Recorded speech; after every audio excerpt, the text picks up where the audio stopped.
شروع کرتا ہوں اللہ کے نام سے جو نہایت ہی رحم اور برکت والا ہے۔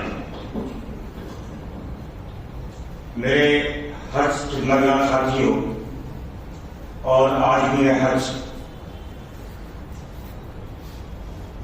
میں آپ تمام حجاج کرام کو سب سے پہلے حج کی بہت بہت دل کی گہرائیوں سے مبارکباد دیتا ہوں اور اللہ تعالیٰ سے یہ دعا کرتا ہوں کہ اللہ تعالیٰ آپ کے حج کو آسان فرمائے اور قبول فرمائے۔ جیسا کہ مجھے حکم ہوا ہے کہ میں تمام حضرات کو حج کے سفر کے تیاری کے بارے میں بتاؤں، تو میں آپ سے یہ عرض کرنا چاہتا ہوں کہ اس سفر کی تیاری آپ کو 3 طرح سے کرنی ہے۔ پہلا جو طریقہ ہے وہ تو ہے آپ کے سامان کا، کیونکہ یہ سفر آپ کا تقریباً 35 سے 40 دن کا رہے گا، تو اس اعتبار سے آپ کو اپنے سفر کا سامان لینا ہے۔ اور اس سامان میں جو سب سے پہلی چیز ہے وہ ہے آپ کے بیگ، جس میں آپ کا سامان رکھا جائے گا۔ اس میں آپ کو یہ خیال رکھنا ہے کہ 2 بڑے بیگ لینے ہیں، جس میں تقریباً 20 کلو وزن ایک بیگ میں آ سکے۔ ایک چھوٹا ہے وہ آپ کو ہینڈ بیگ لینا ہے جو آپ کے ساتھ رہے گا، اس میں زیادہ سے زیادہ 10 کلو وزن آ سکے۔ 20 کلو والے جو بیگ ہے اس میں جو آپ سامان رکھیں گے تو اس میں آپ ایسا نہ کریں کہ ایک بیگ میں آپ 25 کلو رکھیں اور ایک میں آپ 15 کلو رکھیں۔ آپ کو 20 کلو ہی سامان رکھنا ہے۔ یہ صرف آپ کو اس کی مقدار بتا رہا ہوں، ضروری نہیں کہ 20 کلو سامان ہی آپ کو رکھنا ہے، کوشش یہ کرنی ہے کہ سامان کم سے کم لے کر جائیں۔ جب آپ بیگ خریدیں گے تو بیگ میں سب سے پہلا کام ہے کہ آپ اس کے اوپر اپنا کور نمبر، اپنا نام، اپنا موبائل نمبر اور اپنے گھر کا پورا ایڈریس، پورے ایڈریس سے میری مراد یہ ہے کہ ہم راجستھان انڈیا کے رہنے والے ہیں، انڈیا بھی آنا چاہیے، راجستھان بھی آنا چاہیے اور جے پور بھی آنا چاہیے۔ خدا نہ خواستہ اگر آپ کا بیگ کہیں گم ہو جاتا ہے تو سعودی ایمبیسی والے آپ کا بیگ انڈیا گورنمنٹ کو سپرد کر دیتے ہیں اور انڈیا والے راجستھان میں۔ اس طرح آپ کا سامان آپ کے پاس پہنچنے میں آسانی رہے گی۔ تو یہ آپ کسی پینٹر سے لکھوا لیں، زیادہ بہتر رہے گا۔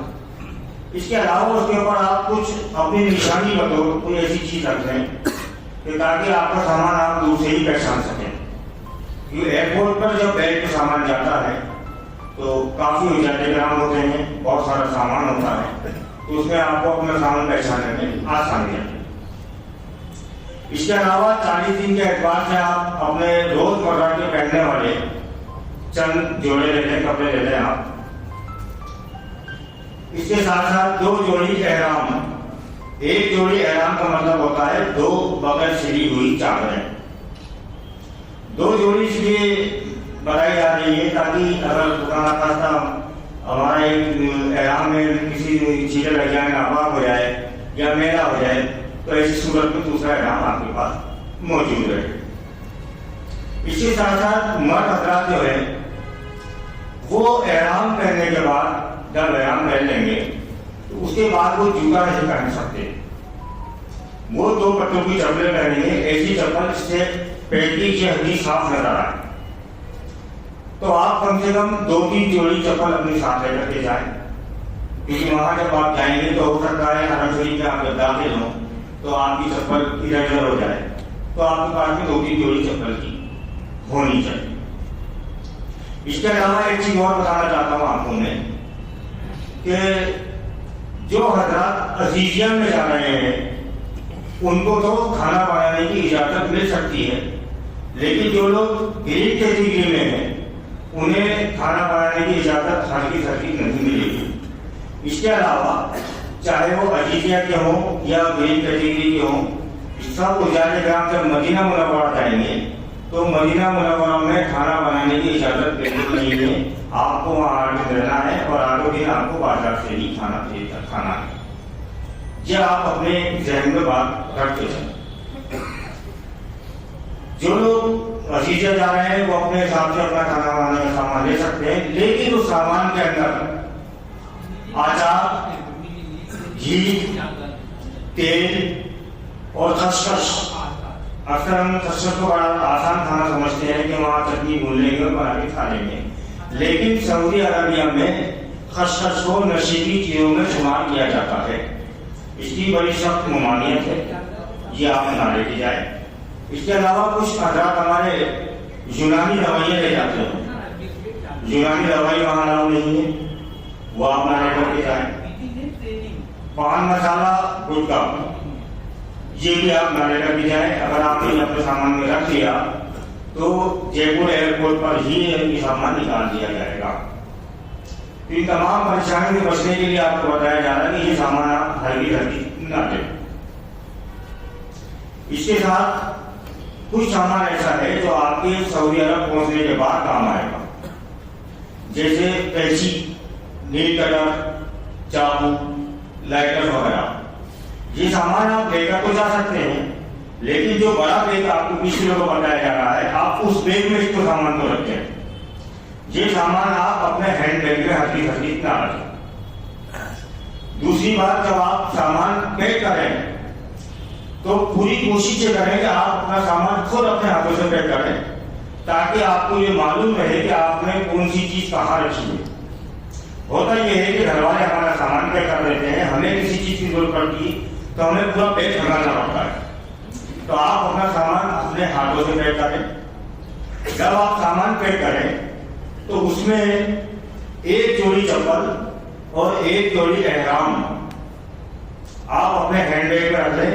اگر آپ کو یہ کنفرم ہو جائے کہ آپ کی فلائٹ جدہ جا رہی ہے تو اگر آپ مدینہ جا رہے ہیں تو آپ کو اس کی ضرورت نہیں ہے، آپ بڑے بیگ میں ڈال سکتے ہیں۔ اگر آپ جدہ جائیں گے تو جے پور ایئرپورٹ پر ہی آپ کا جو ہے احرام بانٹا جائے گا۔ اگر آپ کنفرم ہو جائے تو آپ یہ اس پر رکھیں ہینڈ بیگ میں، ورنہ آپ اس پر رکھیں۔ تو اس طرح تو آپ کو اپنے سامان کی تیاری کرنی۔ ہاں، اس کے ساتھ ساتھ ایک چیز ہو رہی ہے کہ آپ ایک پلاسٹک کی رسی ضرور لے لیں بھائی، اور جب آپ اپنا سامان پیک کر چکے ہیں تو اپنے بیگ کو اچھی طرح اس رسی سے باندھ لیں، تاکہ وہاں بسوں میں جب آپ کا سامان لانا جاتا ہے، اتارا جاتا ہے تو مزدوروں کو کوئی مطلب نہیں ہے، وہ لوگ اٹھا کے پھینک بھی دیتے ہیں۔ پرانا خاصا بیگ آپ کا ٹوٹ جائے تو آپ کا سامان بکھرنے سے بچے گا۔ اس کے علاوہ جہاں ڈھونڈ رہیں گے تو وہاں اگر مان لیجیے کوئی اور آپ کے ساتھ میں ہے تو پردے کے اعتبار سے آپ اس رسی کا بھی استعمال کر سکتے ہیں، کپڑے وغیرہ سکھانے کے لیے بھی آپ استعمال کر سکتے ہیں، تو ایک رسی بھی ضرور لے لیں۔ یہ سامان کی آپ کی تیاری ہوگی۔ اس کے بعد آتا ہے آپ کا ڈاکومنٹس۔ ڈاکومنٹ میں سب سے پہلے میں آپ تمام حضرات کو بتانا چاہتا ہوں کہ اگر کسی رجحان کرام کی کورونا کی سیکنڈ ڈوز نہیں لگی ہے، دوسری ڈوز آپ نے نہیں لگوائی ہے، تو سب سے پہلا کام آپ کا دوسری ڈوز لگوانے کا ہے۔ اگر آپ نے دوسری ڈوز کا سرٹیفکیٹ نہیں دیا تو آپ کے پاسپورٹ پر ویزا ہی نہیں لگایا جائے گا، سعودی گورنمنٹ ویزا ہی آپ کو نہیں دے گی۔ تو یہ آپ پہلا کام ضرور کریں۔ جب آپ اپنا سامان پیک کر لیں اور آپ کو سینٹرل اسٹیٹ آف انڈیا کی طرف سے کنفرمیشن لیٹر مل جائے کہ فلاں تاریخ کو آپ کی فلائٹ ہے، اس سے 2 دن پہلے آپ حج ہاؤس میں یا تو خود جائیں یا اپنا کوئی آدمی اپنی آئی ڈی لے کر کے وہاں اور وہ کنفرمیشن لیٹر، اس کے علاوہ جو رقم آپ نے جمع کروائی ہے اس کی رسید وہ لے کر وہ چلے جائیں۔ وہاں جانے کے بعد وہ رپورٹنگ کے بات کریں گے کہ بھائی ہم جانے کو تیار ہیں، آپ کی رپورٹنگ کر لی جائے گی اور اگلے دن آپ سے آنے کے لیے کہا جائے گا۔ اگلے دن آپ دوبارہ جب وہاں پہنچیں گے تو جو پاسپورٹ آپ جب جمع کروائیں گے وہ پاسپورٹ آپ کو واپس دیا جائے گا۔ اس کے ساتھ ساتھ ایک اسٹیل کا کڑا بریسلیٹ دیا جائے گا اور ہوائی جہاز کے آپ کے آنے اور جانے کا ٹکٹ دیا جائے گا۔ جو بھی حضرات وہاں جائے اس بات کا خیال رکھیں کہ سب سے پہلے وہ پاسپورٹ چیک کرے کہ پاسپورٹ وہی ہے جو آپ نے جمع کروایا تھا۔ اس کے علاوہ پاسپورٹ میں جو ویزا لگایا گیا ہے اس میں آپ کا نام صحیح ہے یا نہیں، کوئی نام نہ اگر غلطی ہو تو ہاتھ وہاں ان کو بتایا جائے۔